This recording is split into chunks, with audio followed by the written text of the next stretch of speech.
우리 몸의 중심, 허리가 아프면 모든 삶의 균형이 무너집니다. 허리 통증에 관한 궁금증 알려드리겠습니다. 허리 운동 영상에서 허리 통증에는 다양한 원인이 있다고 하셨는데요. 그 원인에 대해서 오늘 자세히 알려주세요. 통증의 원인은요, 명확하게 알려진 것이 많지 않아요. 모르는 게 더 많습니다. 하지만 알려진 것들도 있거든요. 오늘은 이 알려진 것들을 중심으로 허리 통증에 대해서 이야기를 해보려고 합니다. 우리가 허리 통증에 대해서 이해할 때 가장 크게 두 가지로만 이야기를 한다고 하면요. 하나는 구조의 문제, 또 하나는 기능의 문제입니다. 한의학과 양약에 대해서 구분을 한다고 이야기했을 때 한의학은 좀 더 기능적인 측면을 많이 본다고 이해하시면 되고, 양방은 구조를 본다고 생각하시면 되는데요. 우리 허리 아프면 허리에 사진 찍어보고 싶은 분들 많이 있잖아요. 그런 게 대표적으로 허리의 구조가 정상인지 궁금해 하시는 것들이고요. 한의학에서는 기능적으로 어떤 문제가 있는지를 보고 치료를 하려고 든다고 보시면 구분을 잘 한다고 보시면 됩니다. 양방에서 정형외과나 신경외과 같은 데를 가서 엑스레이를 찍었어요, MRI를 찍었어요, CT를 찍었어요 하는 것들은 허리가 아픈 원인이 되는 구조물의 이상이 있는지 보려고 하는 겁니다. 대표적으로 허리 디스크입니다 라고 얘기할 때 디스크가 튀어나와 있는지 찢어져 있는지 혹은 디스크가 퇴행성이 와서 너무 낮아져 있는 것 같은 것들을 확인하기 위해서 찍어보는 거고요. 그래서 양방에서는 오히려 엑스레이 상에 아무 문제가 없습니다. MRI 상에도 정상이니까 혹시 계속 불편하면 진통제 드리고 그걸로 안 되면 신경정신과를 가보시는 것도 방법입니다 하는 것들이 구조물에 집중할 때의 이야기입니다. 반대로 한의 쪽은 기능적인 문제를 보다 보니까 허리가 안 숙여지나요? 안 펴지나요? 서서 기침할 때 아픈가요? 하는 식으로 어떤 동작이나 어떤 자세에서 문제 있는 것들에 집중을 하다 보니 기능과 구조물의 문제를 다 같이 잘 확인할 필요가 있습니다. 크게 구분을 하면요. 근육이 긴장했어요. 담이 열렸어요. 근육이 뜨끔하더니 아팠어요. 이런 것들은 다 근육의 문제, 우리가 염좌라고 부르는 것들이고요. 또 하나는 신경의 문제입니다. 허리 자체는 아프지 않은데 뭐 할 때 찌릿찌릿한 느낌이 납니다. 화덕화덕해요, 시큰시큰해요, 시린 것 같아요. 제일 흔한 신경계통의 문제는 디스크, 협착증 같은 것처럼 신경들을 눌러서 생기는 증상들에서 오는 것들이 있는 거고요. 만성화되어 있는 통증들은 다른 이유 때문일 수도 있습니다.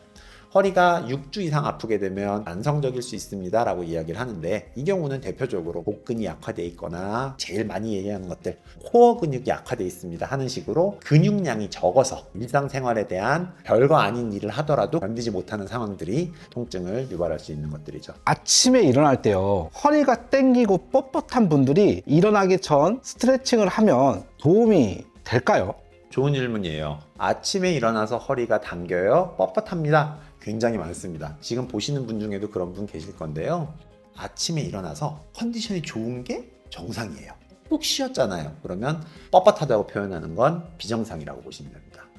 도대체 왜 아침에 더 아플까요? 가장 큰 이유는 자는 사이에 허리 근육이 영양 공급을 못 받는다고 생각하셔도 괜찮습니다. 근육이 영양을 공급받으려면 혈액을 통해서 받아야 됩니다. 혈액을 돌기 위해서는 심장도 열심히 펌프질을 해줘가지고 전달을 해줘야 되지만 특정 부위까지 가려고 그러면 근육들이 일을 많이 해줘야 됩니다. 혈관에서 산소, 영양분, 수분 다 공급을 받고 몸에 필요 없는 노폐물들을 다시 전달을 해주는 과정을 거쳐서 건강한 상태를 유지해야 되는데, 근육들이 굳어있는 채로 되거나 근육에 경련이 생기거나 근육에 염증이 생길 수 있는 거죠.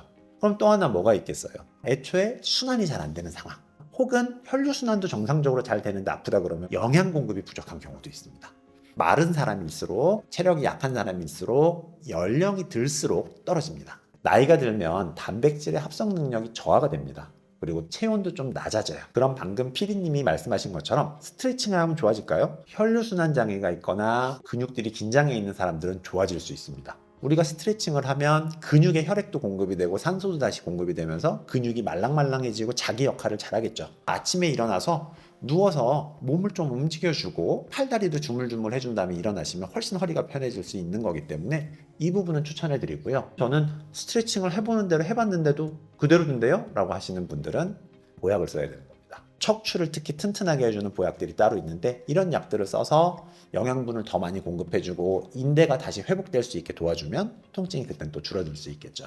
그럼 허리 수술을 진짜 어떨 때 해야 하는 건가요? 과거보다 허리를 수술하는 빈도는 많이 줄었습니다. 한의학에서 비수술 치료를 한다라고 하면서 공전의 히트를 쳤거든요. 양방 쪽에서도 비수술로 치료할 수 있는 거를 홍보를 하자라고 하면서 수술하는 빈도가 많이 줄었습니다. 물론 비수술 요법들이 대부분은 다 스테로이드랑 진통제들을 믹스를 해가지고 신경 쪽의 염증을 줄이고 통증을 없애는 방향으로 발전을 해서 그런 것들도 있는데요. 수술을 꼭 해야 되는 경우 자체가 애초에 전체 환자의 5% 미만입니다. 디스크 환자만 놓고 봤을 때에도 다리가 저려요 라는 식의 디스크 증상을 호소하는 사람들의 5%, 수술을 꼭 해야 되는 경우들이 있습니다. 첫 번째로는요, 마미증후군이라 그래서 신경이 디스크에 많이 눌려서 아예 역할을 제대로 못하게 되는 경우예요. 대표적으로 엉덩이 쪽 항문의 감각이 없거나 대변이나 소변의 감각이 없어지는 경우는 반드시 수술을 해야 되는 경우고요. 또 하나는 걸어보세요 그럼 똑바로 걸어야 되는데 발을 질질 끌듯이 걷거나 구름 위를 걷는 것 같아요 라고 표현하시는 경우 있어요. 지금 만약에 신경이 문제가 명확하게 있어서 근력장애까지 오는 경우는 수술을 해야 되는 증상인데, 저희 쪽에서도 아까 말한 다리에 힘이 없어서 걸을 수 없어요도 치료를 잘 해드리거든요. 이 경우에는 수술 날짜를 정해놓고 언제까지 하자고 말씀을 드립니다. 한의 치료에서 다리가 끌리는 증상이 있습니다라고 할 때는 한 2달에서 석 달 사이에 기한을 딱 잡고, 이 사이에 잡히면 저희 쪽 치료로 마무리를 짓고 증상이 계속되거나 혹은 악화되면 그때 가서 수술을 하셔야 된다 그러거든요. 다만 신경 손상이 일정 이상 지나면 수술을 해도 후유장애가 남는 경우가 있습니다. 신경이라는 거는 손상된 상태에서 오랜 시간이 지나면요, 흉터가 남아요.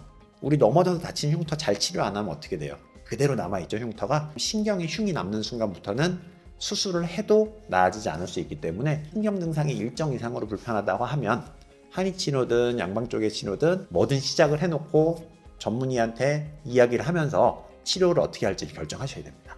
그럼 가장 중요한 허리 디스크 예방할 수 있는 방법 알려주세요. 허리 통증을 이야기하기 시작했지만 여러분들이 실제로 많이 궁금하신 것들은 허리 디스크 환자가 도대체 뭘 조심해야 돼? 라는 걸 수 있습니다. 중요한 것들 몇 가지 알려드릴 테니까 잘 기억해 보십시오. 첫 번째는요, 일단 무리하지 않는 겁니다. 무거운 물건을 많이 들거나 무거운 물건을 드는 일을 좀 적게 하셔야 됩니다. 직업적인 경우에도 조심을 하셔야 되고, 무거운 물건을 들어야 되는 상황이라고 하면 어떻게 조심할지 고민하셔야 됩니다. 물건을 들 때 허리를 숙여가지고 뭔가 물건을 이렇게 들어 올리잖아요.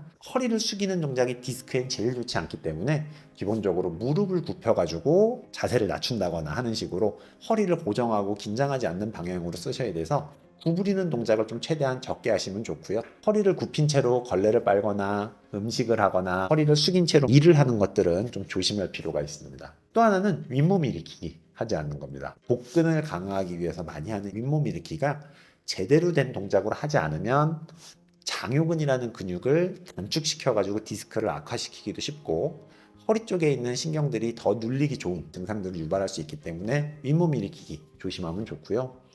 우리 건강하라고 공원 가면은 허리를 막 돌리는 운동기구 있어요. 좌우로 트는 거 많이 해보셨죠? 기본적으로 디스크 증상에서 제일 안 좋은 게 뭐냐면 비트는 동작과 숙이는 동작을 같이 하는 겁니다. 농담으로 뭐라 그러냐면, 남편 디스크 터지게 하고 싶으면 무거운 거 들라고 한 다음에 드는 동작에서 불러서 옆으로 쳐다보게 하면 디스크 100% 터진다고 농담 많이 하거든요. 숙인 동작에서 비트는 동작을 하면 디스크가 터지기 좋습니다. 꼭 드리고 싶은 말씀은요, 요새는 허리가 아프면 다 디스크라고 생각하는 경향이 많이 있습니다. 사실상 30살 정도 넘어가면요, 찍어봤을 때 한 90% 환자는 디스크가 있다고 나옵니다. 병원에서는 있는 걸 있다고 얘기를 해줘요. 다만 이 디스크 때문에 허리가 아픈 거에는 좀 다른 얘기거든요. 디스크에 대한 명확한 증상이 있을 때 조심을 해야 되는 거지, 신경 증상이 없는 경우에는 운동을 하셔도 괜찮습니다. 뭐든 하셔도 괜찮아요. 오늘은 허리 통증의 원인, 허리가 도대체 왜 아파지는지에 대해서 알아보았고요. 그 중에 여러분이 제일 궁금해하실 만한 디스크에 대한 것들도 같이 알아보았습니다. 오늘 내용도 여러분의 건강에 도움이 되었으면 좋겠습니다. 건나물TV였습니다. 감사합니다.